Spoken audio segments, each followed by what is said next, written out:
Have you ever really thought about the story behind a simple scoop of ice cream? Well, today, we're going to peel back the wrapper on a history that is way, way longer and honestly, a lot more surprising than you probably think. So, here's a weird question for you. What on earth does a Roman emperor have to do with that tub of ice cream in your freezer? It sounds kind of crazy, right? But the answer connects a 2,000-year-old story of luxury, of science, and some really happy accidents that brought this amazing treat into all of our lives. So our story starts long, long before refrigerators or freezers were even a dream. We're talking about a time when a frozen dessert wasn't just a treat. No, it was the ultimate symbol of power. It was a delicacy that was only for kings and emperors. Okay, so picture this. Over 2,000 years ago, from totally different corners of the ancient world, the same brilliant idea starts popping up. In China, you've got nobles mixing snow with fruit and honey.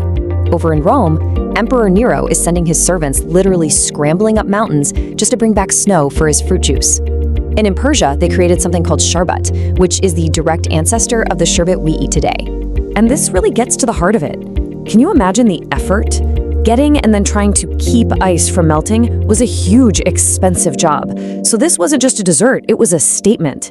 It was a powerful, powerful symbol of just how rich and important you are. All right, let's jump forward in time to Renaissance Italy.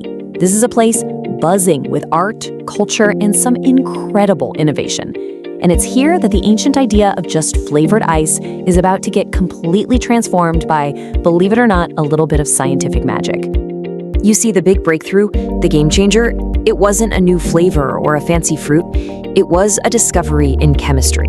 A discovery that would change the texture and really the whole future of frozen desserts forever. This is the secret right here. It's so clever.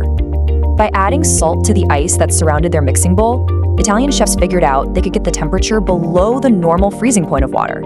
And that meant they could slowly churn their mixture of cream and sugar, which kept big, crunchy ice crystals from forming. The result? That smooth, rich, creamy texture that we now know as ice cream. And of course, a fancy new treat like this needs some influential fans to make it popular. Enter the Medici family.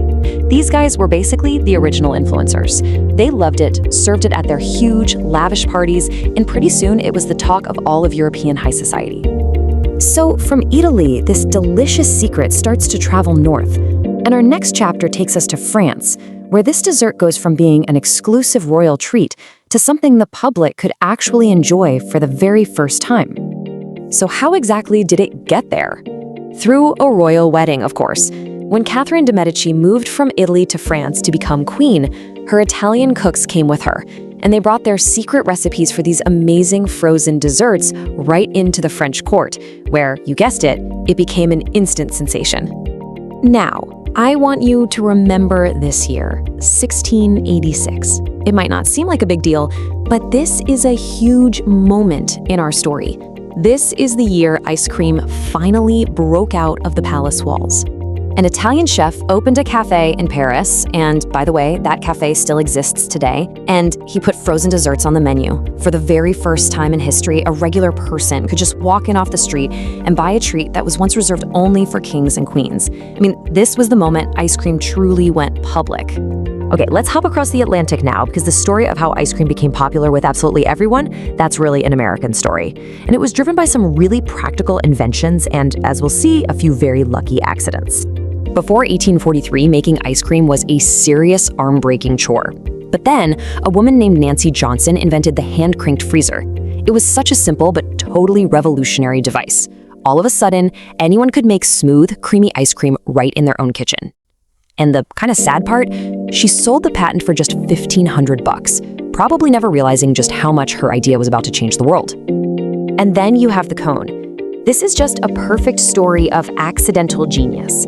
It's the 1904 World's Fair, it is blazing hot, and an ice cream vendor completely runs out of dishes. The waffle maker in the booth next door has this brilliant idea. He rolls up one of his warm waffles, and there you have it, an edible bowl. A problem was solved, and one of the most iconic food pairings in history was born just like that. So the 20th century is when ice cream really goes from just being a popular treat to a global cultural phenomenon, all thanks to mass production, refrigeration, and its kind of surprising role in modern history. And this is where ice cream becomes so much more than just food. It becomes a symbol. During the Great Depression, it was an affordable little moment of joy when times were tough. And in World War II, it was considered so essential for morale that the US military actually built floating ice cream factories to serve to the troops at sea. It was a taste of home, a simple comfort that gave them a huge psychological boost. And today, that original idea has traveled all over the world, and every culture has put its own unique spin on it. You've got the famously stretchy dondurma in Turkey, the dense and fragrant kulfi in India, the amazing little mochi in Japan. It's incredible how that one core concept of a sweet, frozen treat has inspired so much creativity everywhere. And that's really the whole incredible journey, isn't it? What started as a bowl of snow for an emperor, carried all the way down a mountain by servants, has become a simple joy that a little kid can buy from a truck on a summer day. It's a story of science, of innovation, and ultimately of making something special available to everyone. So the next time you have a scoop of ice cream, just think about the incredible journey it took to get to you. That one simple spoonful holds thousands of years of history, from ancient palaces and Italian workshops to a World's Fair and beyond. You're really getting a taste of human creativity itself.